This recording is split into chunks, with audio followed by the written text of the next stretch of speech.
Hola, ¿cómo están, estimados alumnos? Hoy en nuestra clase de álgebra vamos a tratar el tema de intervalos.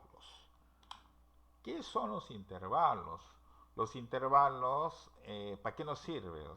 O sea, el intervalo, vamos a es un conjunto de qué cosa? De números que están comprendidos entre dos números fijos que se les llama extremos, ¿no? Entonces, así es como ustedes saben que los números naturales, los números racionales, números reales, son conjuntos numéricos y entonces son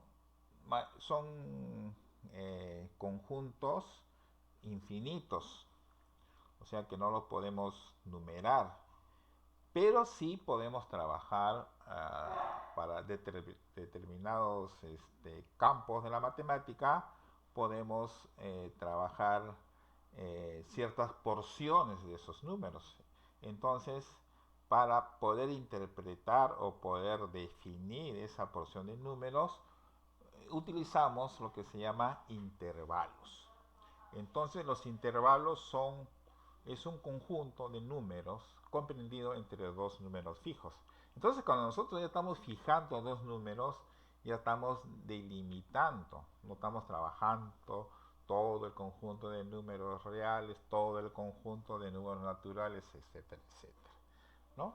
Entonces estas son las partes que tiene un un intervalo, una parte, dos extremos tienen. Siempre vamos a tener dos extremos.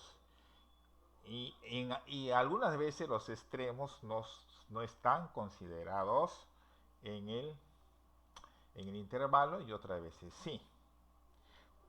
Un gráfico, ustedes pueden en libros podrán encontrar diferentes tipos de gráficos, emplear este tipo de gráfico. Entonces, si ustedes ven que está pintado, sombreado, significa que este intervalo está comprendido entre A y B, donde A y B van a ser números. Siempre el extremo A tiene que ser menor que el extremo B. Siempre se debe cumplir. Y siempre los extremos se expresa como, este símbolo significa más infinito y menos infinito.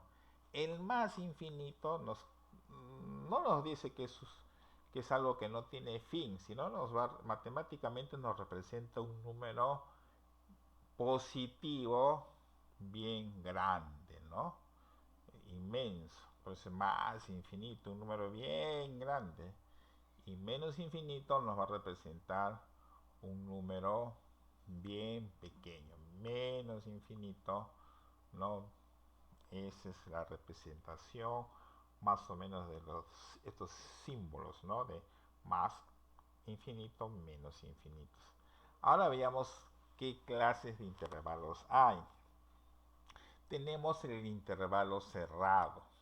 El intervalo cerrado se va a representar con bolita negra, acá sí.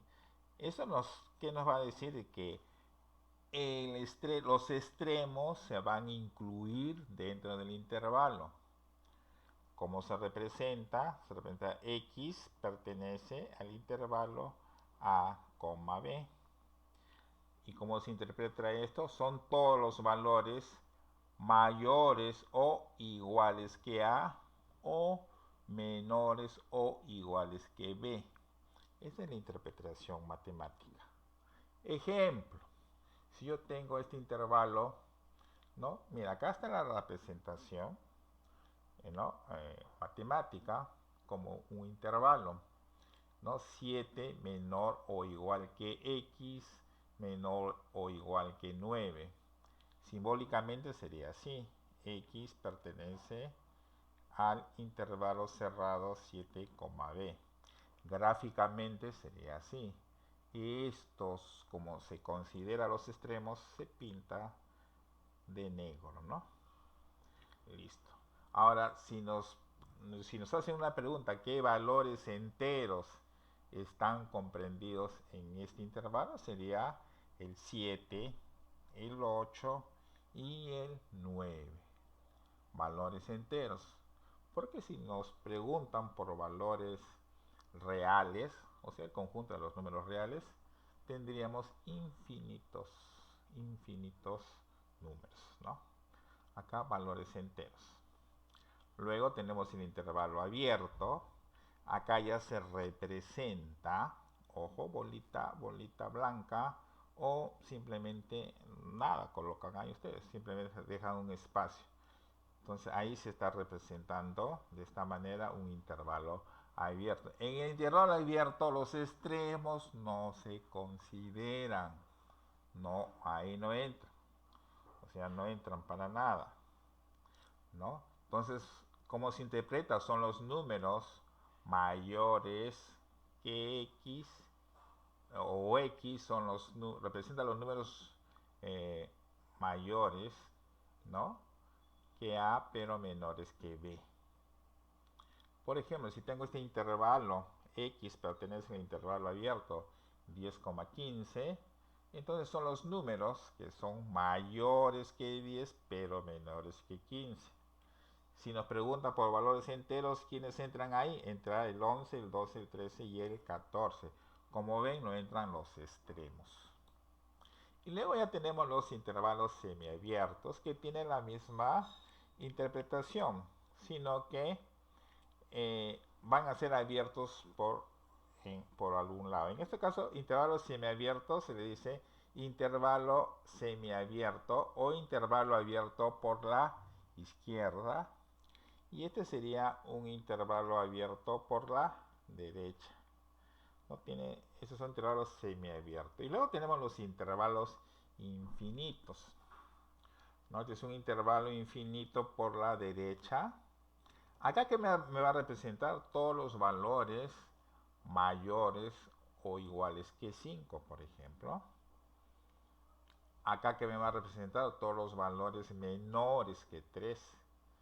Fíjense cómo se representa, menos infinito hasta el 3. Siempre, en cualquier tipo de intervalo que ustedes trabajen, siempre el lado izquierdo va a estar los números menores, el lado derecho el mayor.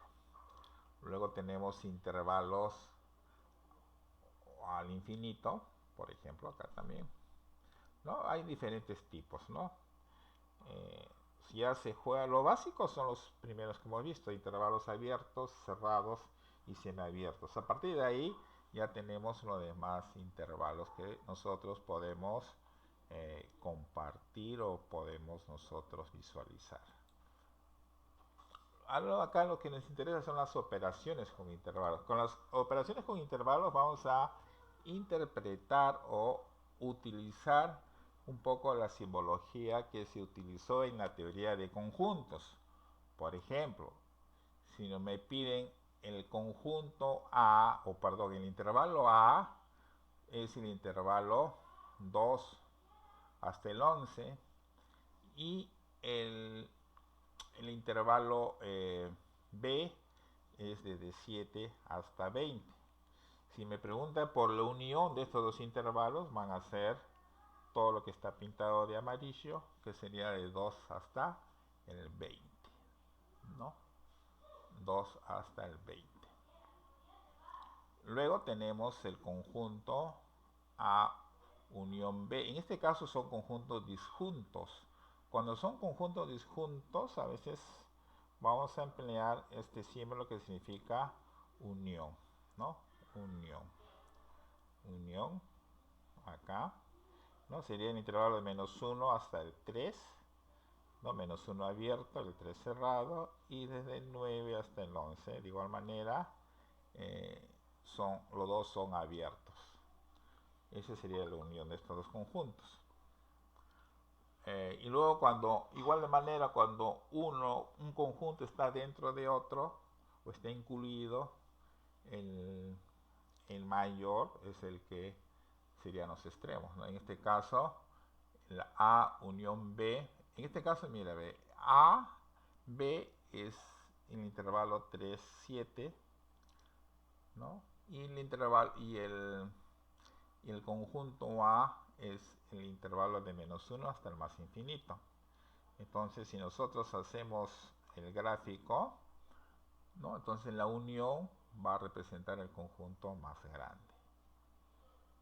De igual manera la intersección, ¿no? La intersección, en este caso tengo el conjunto, el intervalo m que va de menos 5 a 10 y el intervalo n que va del 3 al 20. La intersección es el centro, igual como trabajamos en conjuntos, entonces sería el intervalo 3 cerrado 10 con 10 abierto. Ahora, cuando son conjuntos disjuntos, igual que en la teoría de conjuntos, la intersección sería vacía o nula. Bien, entonces esta ha sido una introducción, lo que es intervalos, y nos va a servir de base para trabajar más adelante lo que son inecuaciones. Bien, gracias por su atención, nos vemos en nuestra hora práctica. Gracias.